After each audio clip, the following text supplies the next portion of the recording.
चारों तरफ घेर कर सभी लोगों को बहुत बुरी तरह से मारा पीटा गया। 1:30 बजा तो लोग लाठी लेकर आए और चारों तरफ से घेर लिए, भगो मादरचोद, लाइट को बुता दिए और जैसे मैंने जानलेवा हमला की तरह। सिपाही नहीं मारने हैं थाना में जी। घर लौटे थे तो क्या बता रहे थे? वो बोल ही ना पाए जी। धरना पर बैठे हम लोग 1 बजे रात तक बैठे थे। 1:30 बजे रात को सोनू नाहरा कप्तान से आदेश लेकर लाठीचार्ज हम लोग ने किया। उनकी 3 बजे सुबह भोर में 3 बजे दवाई इलाज कुछ दवा सुई दवा हुआ है। मैं देखा नहीं थे मुँह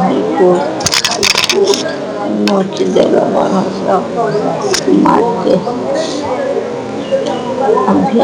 एक बिजली जाने के कारण कुछ अफरा तफरी मची और इनको वहाँ से तत्काल इनको जाने के लिए बोला गया।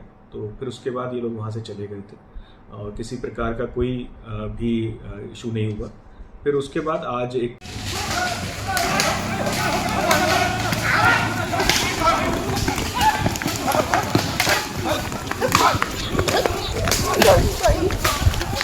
विकास जी, आपके नेतृत्व में उस दिन जो भी हंगामा में आप लोग धरना दे रहे थे, उसके बाद पुलिस ने लाठीचार्ज किया, आपके एक साथी की मौत हो गई, क्या बतलाएंगे?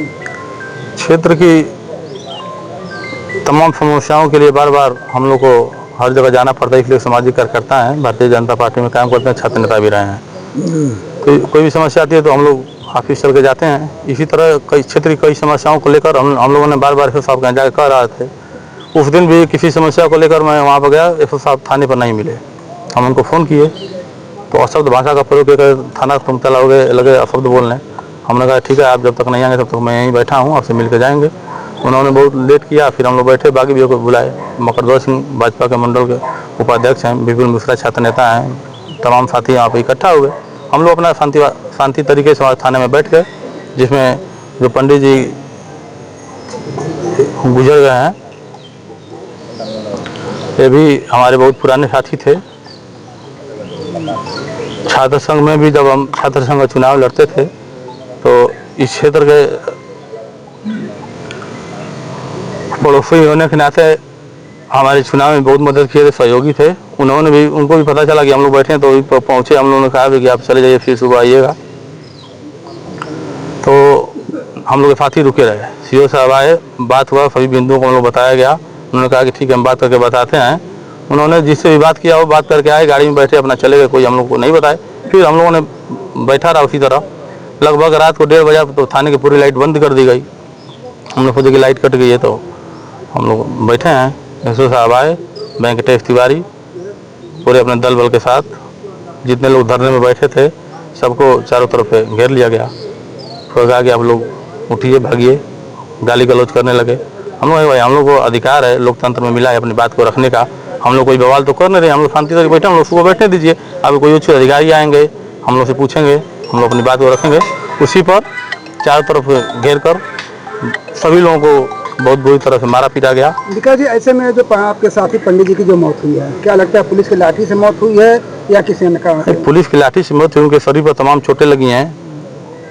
वीडियो वायरल है जो पूरा देश ही देख रहा है किस प्रकार से छात्रों, नौजवानों, भाजपा कार्यकर्ताओं पर दुर्व्यवहार और दुशासन के साथ मारा पीटा गया। आपके अपने ही सरकार में इस तरह का जो कृत्य किया गया, अब आप लोग किससे उम्मीद रखते हैं?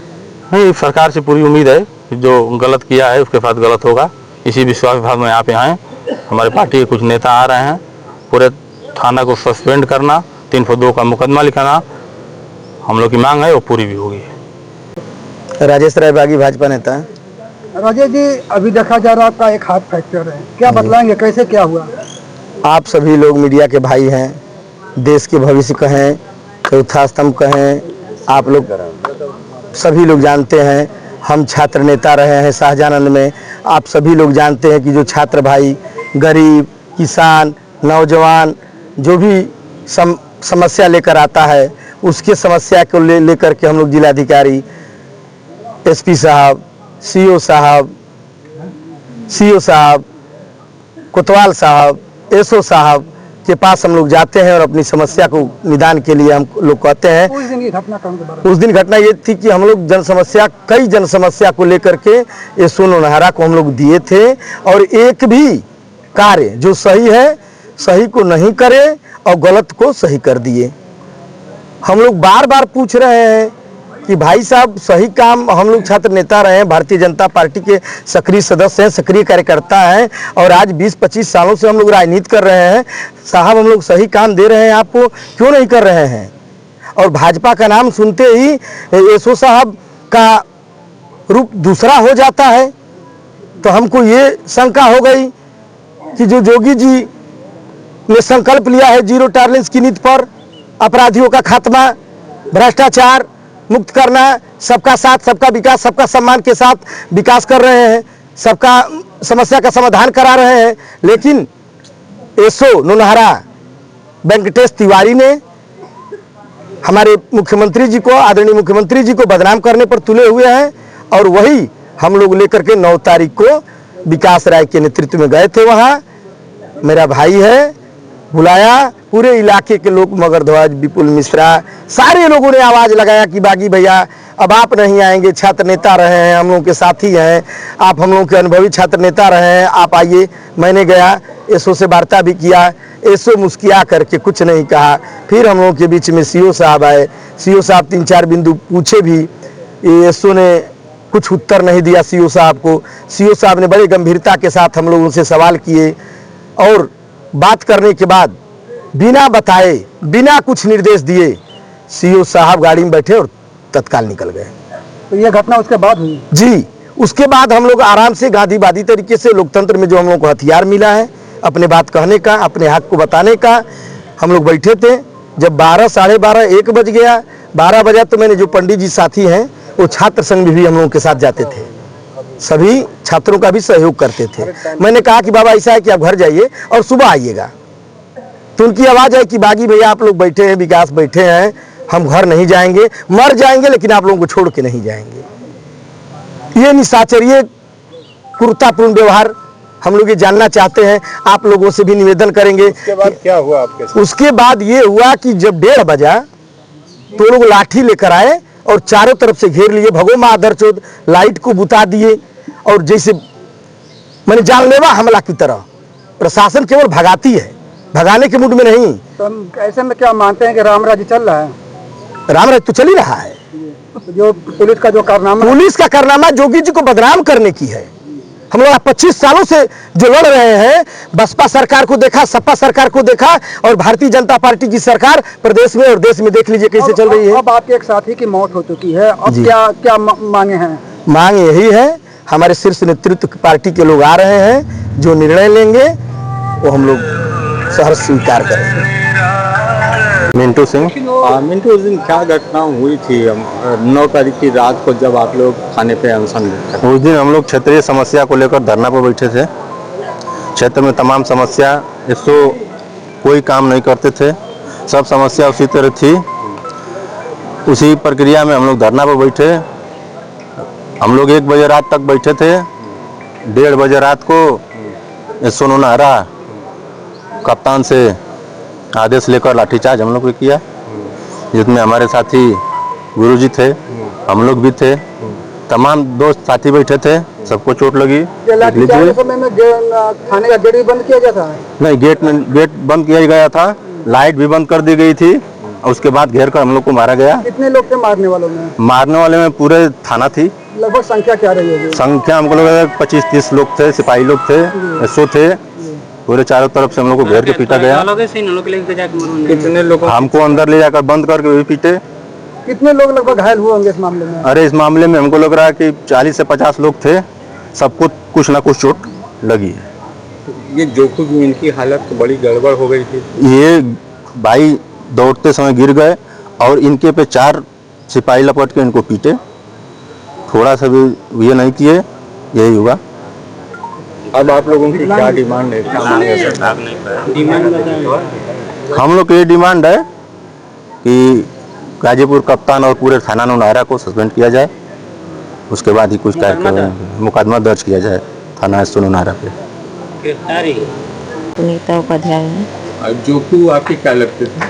जो हमारे देवर लगते थे। क्या हुआ था उस दिन, क्या हुआ था रात में? उस दिन वही थाना पे हुआ था, वो अनशन पे बैठे थे, वहाँ वहाँ पुलिस दरोगा बहुत उनको मारे। उसके बाद मार के अब कोई ये नहीं हम लोग देखे कौन ले आकर घर तक उनको छोड़ गया। उसके बाद उनका धीरे धीरे हालत बहुत ज़्यादा गंभीर होता गया। जब घर आए तो कैसी हालत थी? हालत उनकी ठीक नहीं थी, उनको चलने में भी बैठने में भी दिक्कत हो रहा था। घर पे डॉक्टर बुलाकर दवा सुई सब हुआ, उसके बाद उनको आराम नहीं मिला। क्या बताए थे आप लोगों को? हम लोग से वो रात में बताए कि नहीं ऐसा ऐसा थाना पर हुआ है हमारे साथ। मृत्यु कब हुई? मृत्यु उनकी 3 बजे सुबह भोर में हुई है, 3 बजे। दवा इलाज कुछ उनका? दवा सुई दवा हुआ है, बोतल पानी चढ़ा हुआ है। अस्पताल गए थे कि नहीं? नहीं अस्पताल नहीं, घर पे ही डॉक्टर आकर देखे तो अस्पताल में नहीं गए थे। मौत के पीछे क्या मानते हैं कि मतलब बीच में जो पुलिस ने जो लाठीचार्ज किया उसके वजह से हुई या कुछ और वजह से हुआ? जी नहीं, मौत तो लाठीचार्ज के वजह से ही हुआ है, इसलिए कि उनको कुछ हुआ नहीं था, वो लाठीचार्ज के वजह से ही मरे हैं। उनको घर पे पहले सब ठीक थे और कुछ नहीं हुआ था उनको। तो ऐसे में अब आगे आप लोग क्या मांग करते हैं? सरकार से क्या चाहते हैं आप? हम सरकार से यही चाह रहे हैं कि उनको न्याय मिल जाए और जिसने उनके साथ ऐसा किया है उसको कड़ा से कड़ा सजा मिले। 9 सितंबर को थाना नौनहरा क्षेत्र में एक प्रकरण संज्ञान में आया था, जिसमें 2 पक्ष, एक प्रधान पक्ष एवं एक दूसरा पूर्व प्रधान पक्ष, इन दोनों के मध्य बिजली के खंभे लगाने को लेकर एक विवाद था, जिसके बाद लगभग 20-25 लोग एक पक्ष के थाने पर आके बैठ गए थे, जिन्हें लगातार समझाया बुझाया गया कि आप हट जाइए, क्योंकि ये विवाद दूसरे विभाग से संबंधित है। हम लोगों ने दूसरे विभाग से संपर्क भी किया था और इनको बोला था कि आप वहाँ पर जाके अपनी कार्रवाई करवाएं। तो लेकिन ये लोग समझाने के बाद भी वहाँ से नहीं उठे, कई बार इनको समझाया गया। रात में एकाएक बिजली जाने के कारण कुछ अफरा तफरी मची और इनको वहाँ से तत्काल इनको जाने के लिए बोला गया। तो फिर उसके बाद ये लोग वहाँ से चले गए थे और किसी प्रकार का कोई भी इशू नहीं हुआ। फिर उसके बाद आज एक सूचना मिली कि एक व्यक्ति की मृत्यु हुई है और इस तरह के आरोप लगाए गए हैं कि उसी दिन कुछ चोट लग जाने के कारण उसकी मृत्यु हुई है। तो इस पर हम गहनता से जांच कर रहे हैं। मौके पर एडिशनल एसपी को भेजा गया है जांच करने के लिए, उनके द्वारा प्रकरण की जांच की जा रही है और सभी पहलुओं पर हम जांच कर रहे हैं। मृतक व्यक्ति का पोस्टमार्टम कराया जा रहा है और जो भी तथ्य आएंगे उसके अनुसार अग्रिम विधिक कार्रवाई अमल में लाई जाएगी।